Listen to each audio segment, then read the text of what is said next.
Halo semuanya, kami dari kelompok 4 yang beranggotakan Hilda, Hana, Adnin, dan Afifah. Pada kesempatan kali ini akan menjelaskan kepada kalian mengenai lingkungan pendidikan.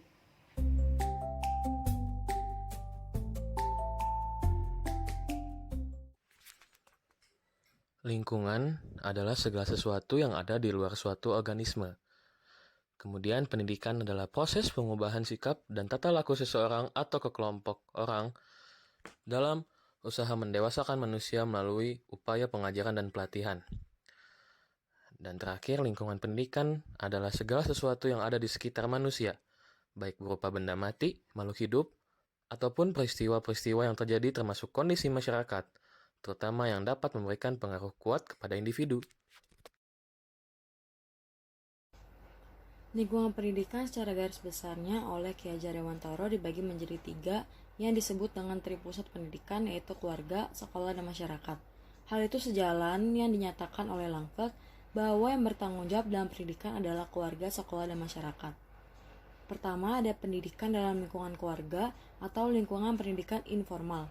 Keluarga merupakan lingkungan yang pertama dan utama bagi anak yang memberikan sumbangan bagi perkembangan dan pertumbuhan mental maupun fisik dalam kehidupannya. Pendidikan dalam lingkungan keluarga dimulai sejak anak lahir ke dunia dari kandungan ibunya dan berhenti apabila sang anak meninggalkan keluarga asal untuk mendirikan keluarga baru. Keluarga sebagai lembaga pendidikan mempunyai peranan penting dalam membentuk generasi muda. Keluarga disebut pula sebagai lembaga pendidikan informal.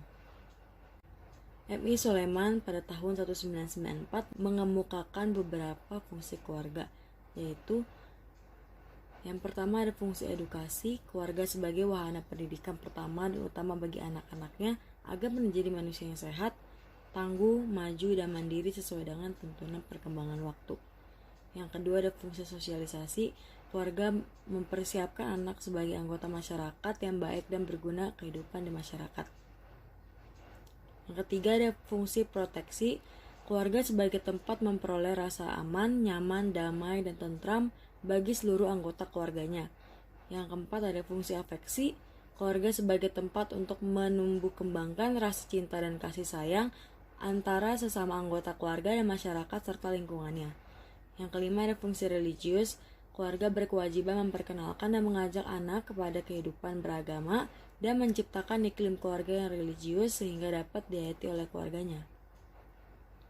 Yang keenam ada fungsi ekonomi, meliputi pencarian nafkah, perencanaan, serta pemanfaatan dan pembelajaran. Yang ketujuh ada fungsi rekreasi. Keluarga harus menjadi lingkungan yang nyaman, menyenangkan, cerah, ceria, hangat, dan penuh semangat. Yang kedelapan ada fungsi biologis. Keluarga sebagai wahana menyalurkan reproduksi sehat bagi semua anggota keluarganya.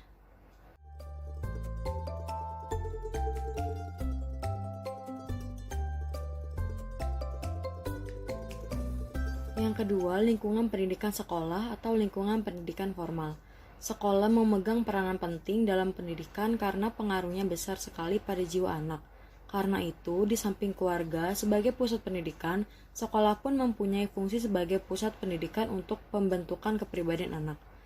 Soleh Sogianto mengemukakan fungsi-fungsi sekolah sebagai berikut.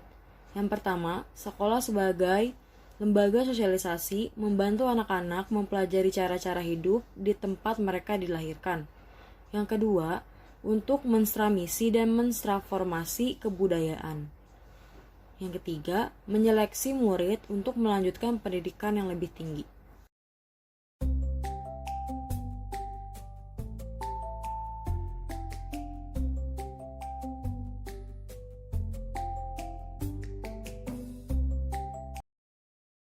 Yang ketiga ada masyarakat. Masyarakat mencakup sekelompok orang yang berinteraksi antara sesamanya, saling ketergantungan dan terikat oleh nilai dan norma yang dipatuhi bersama.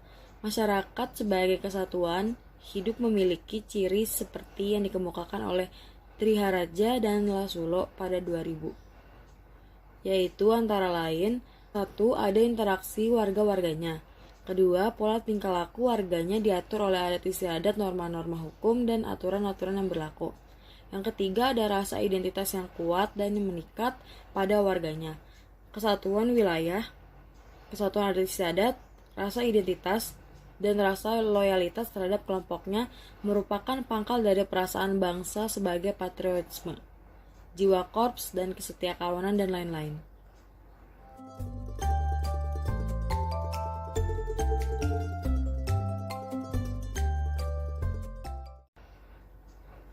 Fungsi lingkungan pendidikan adalah membantu peserta didik dalam berbagai lingkungan sekitarnya, terutama berbagai sumber daya pendidikan yang tersedia agar dan mencapai tujuan pendidikan yang optimal.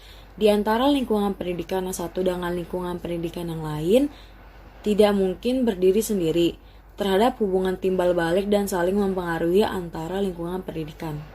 Lingkungan keluarga berfungsi sebagai dasar sikap dan sifat manusia. Lingkungan sekolah berfungsi sebagai pembekalan keterampilan dan ilmu pengetahuan, sedangkan lingkungan masyarakat merupakan tempat praktik dari bekal yang diperoleh di keluarga dan sekolah, sekaligus sebagai tempat pengembangan kemampuan diri. Fungsi lingkungan pendidikan terhadap proses pendidikan manusia, setiap pusat dapat berpeluang memberikan kontribusi yang besar dalam ketiga kegiatan pendidikan, yakni yang pertama, pembimbingan dalam upaya pemantapan karakter setiap individu yang berbudaya. Yang kedua, pengajaran dalam upaya penguasaan pengetahuan. Yang ketiga, ada pelatihan dalam upaya pemahiran keterampilan. Secara umum, fungsi lingkungan pendidikan adalah membantu peserta didik dalam interaksi dengan berbagai lingkungan sekitarnya, terutama sumber daya pendidikan yang ada, agar dapat mencapai tujuan pendidikan yang optimal. Tantangan dan dinamika dalam menumbuhkan lingkungan pendidikan. Pertama, terjadinya diskriminasi dalam penyelenggaraan pendidikan. Maksudnya, dewasa ini telah berdiri sekolah-sekolah plus sekolah berstandar internasional, badan hukum pendidikan, ataupun pendidikan tinggi dalam bentuk badan hukum milik negara. Hal ini menunjukkan adanya kecenderungan terhadap neopositivisme di dalam pendidikan nasional. Pandangan ini banyak dipengaruhi oleh paradigma ekonomi. Pendidikan yang berkualitas adalah pendidikan yang meminta biaya yang mahal. Dengan sendirinya, pandangan ini akan menutup pintu bagi kelompok masyarakat yang tidak mampu membiayai pendidikan yang berkualitas. Dan kedua, proses pembelajaran hanya menekankan aspek kognitif, learn to know, dan belum membangun kepribadian atau pembudayaan.